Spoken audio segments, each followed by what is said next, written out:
Assalamualaikum warahmatullahi wabarakatuh. Di sini saya akan membahas tentang kebutuhan akan bilangan baru.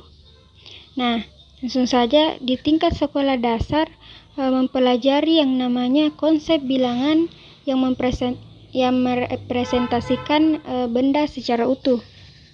Sehingga yang dipelajari itu konsep bilangan caca atau konsep bilangan bulat positif. Tetapi kita juga ketahui bahwa terdapat benda yang dapat disajikan tidak dalam bentuk utuh, sehingga dari sinilah muncul yang namanya konsep pecahan. Nah, pecahan sendiri memiliki pengertian menurut Rahmiati itu pecahan diartikan sebagai banyaknya bagian berukuran sama dari beberapa bagian yang menyusun sesuatu yang utuh, atau perbandingan bagian yang sama terhadap keseluruhan.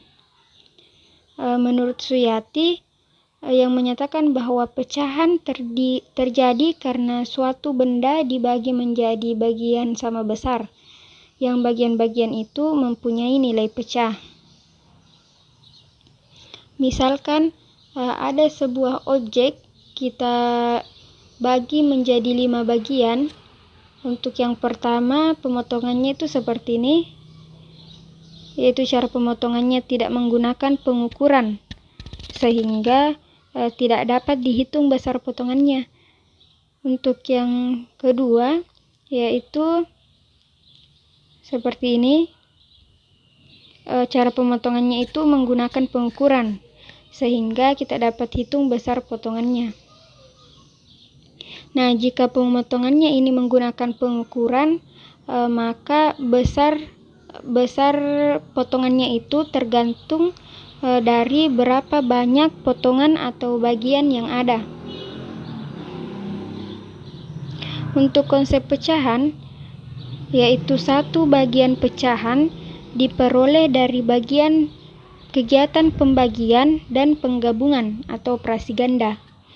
Di sini memiliki dua cara, yakni cara pertama pembagian kemudian penggabungan. Misalkan ada sebuah objek seperti ini, lalu kita lakukan pembagian menjadi 8 bagian seperti ini. Lalu setelah itu kita lakukan yang namanya penggabungan. Nah, bentuknya akan seperti ini. Ini adalah salah satu contoh bentuk untuk cara yang pertama. Ini adalah wujudnya, dan untuk pecahannya yaitu 3/8. Nah, untuk konsep pecahan yang cara yang kedua yaitu kita lakukan penggabungan kemudian pembagian. Ini merupakan kebalikan dari cara yang pertama tadi. Contohnya seperti ini, ada sebuah objek, kita gabungkan objek tersebut, kita lakukan penggabungan seperti ini. Selanjutnya kita lakukan yang namanya pembagian. Kita bagi, misalkan kita bagi objek ini menjadi 8 bagian seperti ini. Nah, ini merupakan 1/8 bagian dari 3 objek. Atau bisa dikatakan bahwa ini merupakan bentuk dari 3/8. Selanjutnya yaitu pecahan senilai. Pecahan senilai ini disebut juga sebagai pecahan ekuivalen, pecahan seharga, atau pecahan yang sama.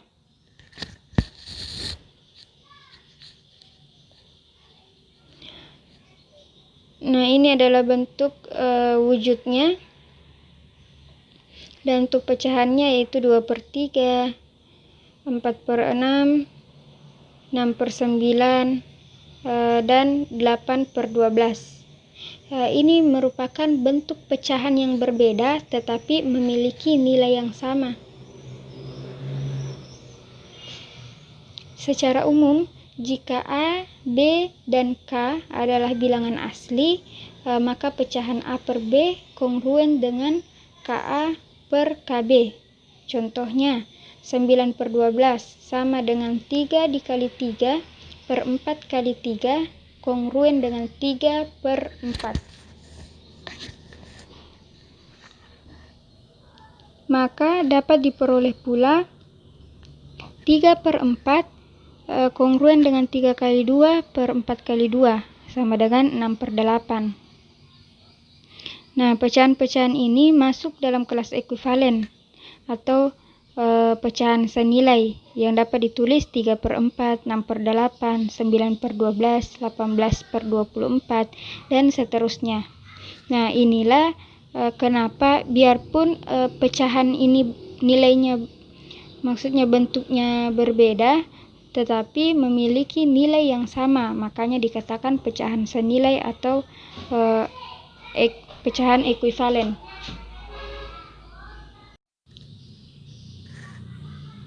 Selanjutnya yaitu bilangan pecahan. Menurut Sewito, bilangan pecahan ini merupakan bilangan yang lambangnya terdiri dari pasangan berurutan bilangan bulat A dan B,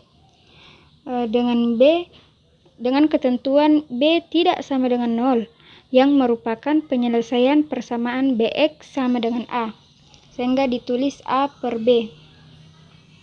Menurut Nugroho, bilangan pecahan ini terdiri atas dua bagian, yaitu pembilang dan penyebut.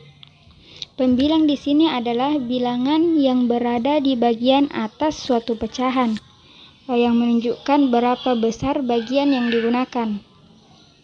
Penyebut adalah bilangan yang berada di bawah suatu pecahan. Nah, untuk perbedaan bilangan pecahan dengan pecahan, jika pecahan itu merupakan bagian dari sesuatu yang utuh, tidak berbicara nilai. Misalkan ada bilangan 2 per 3, itu kongruen dengan 4 per 6. Sedangkan bilangan pecahan yaitu mengenai nilai pecahan dan mewakili ukuran yang sama atau nilai yang sama. Misalkan 2 per 3 sama dengan 4 per 6.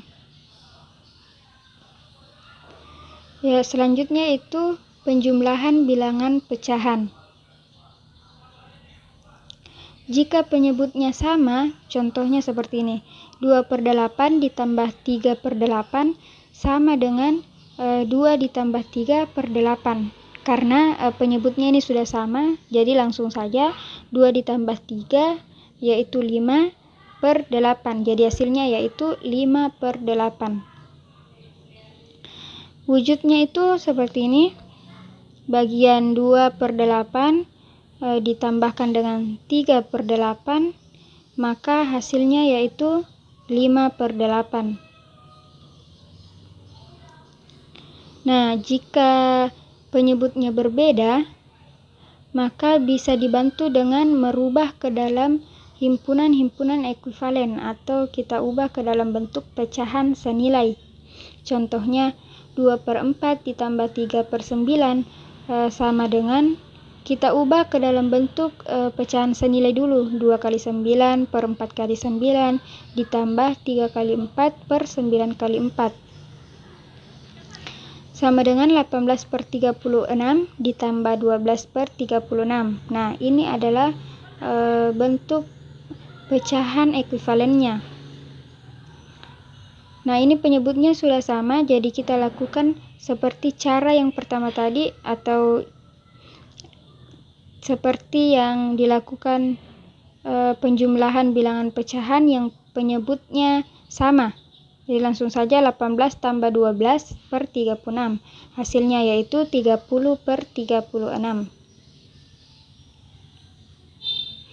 Untuk perkalian bilangan pecahan, contohnya yaitu 2 per 3 dikali dengan 4 per 5.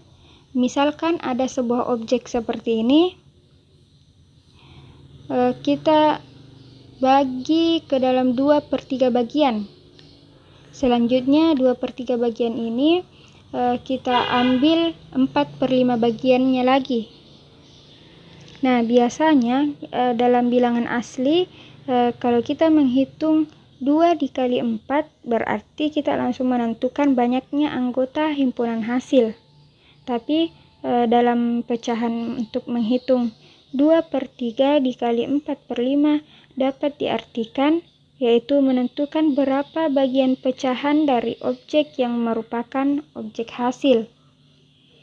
Nah, hasilnya itu seperti ini bentuknya, dan objek asalnya ini kita bagi ke dalam 15 bagian sehingga kita peroleh 8/15. Nah, dari gambar ini, ilustrasi gambar ini dapat kita simpulkan bahwa 2/3 dikali 4/5 sama dengan 2 dikali 4 per 3 dikali 5. Itu sama dengan 8/15. Dari penjabaran perkalian dan penjumlahan pecahan tadi dapat kita simpulkan bahwa jika A, B, C, D adalah bilangan asli, maka untuk penjumlahan bentuknya A per D ditambah dengan B per D sama dengan A tambah B per D. Dan untuk perkalian yaitu A per B dikali C per D sama dengan A kali C per B kali D. Untuk catatan tambahan yang terakhir yaitu bilangan pecahan itu mempunyai, di sini 5 sifat dari suatu sistem bilangan. Bukan 6 ya, tapi 5. Untuk yang pertama yaitu komutatif terhadap penjumlahan. Komutatif di sini berarti jika angka yang kita gunakan itu dibalik urutannya, maka hasil penjumlahannya itu akan tetap sama. Contohnya A per D ditambah B per D itu sama hasilnya dengan jika A per D ditambah B per D. Yang kedua yaitu asosiatif terhadap penjumlahan. Asosiatif terhadap penjumlahan ini yaitu sifat operasi hitung terhadap 3 bilangan yang menggunakan bantuan pengelompokan 2 bilangan dengan tanda kurung. Nah, pengelompokannya ini kita menggunakan tanda kurung. Dan apabila pengelompokannya ini ditukar, maka hasilnya akan tetap sama. Contohnya, kita kurungkan A per B tambah B per D ditambahkan dengan C per D. Maka hasilnya itu sama dengan artinya dengan A per D ditambah yang kita kurungkan di sini yaitu B per D ditambah dengan C per D. Untuk yang ketiga yaitu komutatif terhadap perkalian. Sama saja dengan penjumlahan, tetapi di sini dia hasil perkaliannya itu akan tetap sama. Contohnya A per B dikali dengan C per D, maka sama artinya dengan C per D dikali dengan A per B. Untuk yang keempat yaitu asosiatif terhadap penjumlahan. Sama tadi kita lakukan pengelompokan terhadap 2 bilangan. Contohnya itu kita kelompokkan dulu A per B dikali dengan C per D terus dikali dengan E per F. Hasilnya itu sama dengan A per B dikali yang dalam kurung yaitu C per D dikali dengan E per F. Yang terakhir yaitu distributif perkalian terhadap penjumlahan. Nah, ini biasa disebut juga dengan sifat penyebaran. Contohnya yaitu X per Y dikali dalam kurungkan A per D ditambah dengan B per D. Sama artinya dengan X per Y dikali dengan A per D ditambah dengan X per Y dikali B per D. Di sini pada posisinya ini operasi perkalian itu adalah pada posisinya ini operasinya yaitu perkalian, sedangkan untuk kombinasinya yaitu penjumlahan. Nah, itulah tadi pemaparan dari saya dalam materi kebutuhan akan bilangan baru. Kurang dan lebihnya mohon dimaafkan. Saya akhiri dengan